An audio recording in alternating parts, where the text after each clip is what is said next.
It's Carter Sports back.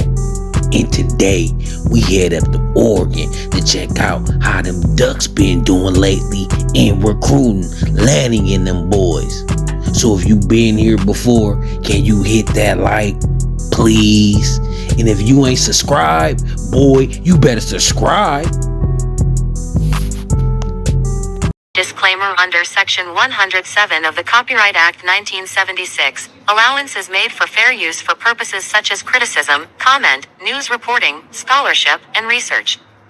Fair use is a use permitted by copyright statute that might otherwise be infringing. Nonprofit, educational, or personal use tips the balance in favor of fair use.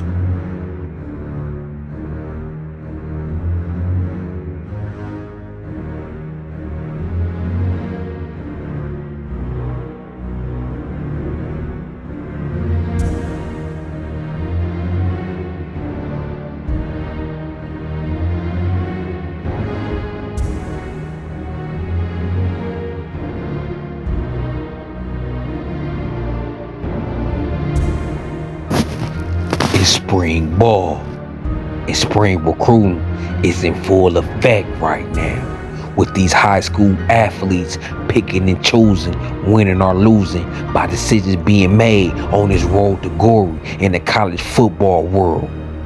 Currently, Notre Dame, Ohio State, LSU, Clemson, Penn State, Oklahoma, USC, and Alabama is firmly in the top 8 according to 247 Sports recruiting rankings. And do you see what I see or don't see? The Oregon Ducks, because they way down there, ranked 26 right now, with 4 recruits, 3 4-stars and 1 3-star. But it's early, so will the Ducks pick up momentum, start bagging these recruits? What's happening? So far this year, usually Dan Lanning and the Ducks will be up like 15 to 16 blue chip recruits by now. What's happening? Dan Lanning usually come out the gate with guns and money bags blazing like Django. You hear me? You see, the Oregon Ducks got that field night money bag Powerball machine on campus, stroking high school recruits' wallets with a fresh flow of cash that's scholarship renewable. Therefore, they 2024 class brought them into a total of 97 scholarships. The team can only hold 85 scholarships per year. You know what I'm talking about? You see the problem and dilemma here? Most of these coveted recruits, 99.9% of them, never being from Oregon, go to their dream school because of tradition and culture. Oregon lured recruits with money bags and fancy locker rooms. So 90% of these kids sign for money and alternate jersey patterns and shit like that. But Ohio State, LSU, USC have won national championships, multiples, and Oregon has none. You hear me? And the recruits know this. They talk to each other every day. They go to different camps and network with one another all year. Though a school will promise NIL offers, what about the playing time? So again, go back to that 97 scholarships at hand. The Ducks is 12 over the limit, so some Ducks gonna have the red shirt or even gray shirt regardless if they ready to play or not. Oregon gonna lead the country in the next few years with guys hopping in the transfer portal. Just watch. You'll see these players, they not sitting 3 years just to play, 2 years just to scratch the rotation, wait 2 years just to be able to dress out with pads and helmets on. See, money will only get your ass so far. It doesn't build a winning culture. It can promote chaos and shows who the divas is on your team. What makes it worse for the Oregon Ducks, USC has finally got caught up with its NIL program. And they're doing it the right way, and they won't lose players in recruiting battles to Oregon anymore due to the NIL. Ohio State spent $13 million on their 2024 recruiting class.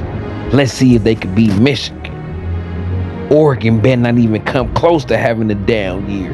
Most top recruits don't have Oregon in their top 10 like most years. It seems like everybody catching up to the NIL, and Oregon won't have that advantage anymore with USC rising back. Oregon missed their 15-year window to win a championship when USC was down and fumbled the ball year after year after year, couldn't quite capture that national championship. Now that USC got its act back together, at first they had to clean up the front office, got new leadership, then they had to get better and great coaches and got better and great coaches. Then they needed to get rid of a trash coach and get elite great coaches on the defensive side of the ball. Then they needed to get their NIL game up to par.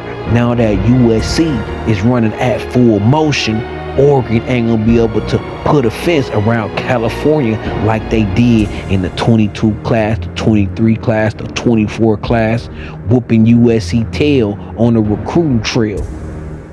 But now the forecast for the future seems like everything is going to restore back in order, and USC finna be back a recruiting titan, and that's going to hurt Oregon's recruiting, because Oregon recruiting being great because they've been able to get the top talent out of California. They've been having first pick. If Oregon ain't got first pick out of California no more, they window of having first pick out of California it then closed. Thus their championship window is closing, because Oregon can't dominate college football without picking off the best West Coast talent. You know what I'm talking about? So until then, it's Carter Sports, it's USC, it's Trojan City. So let's go.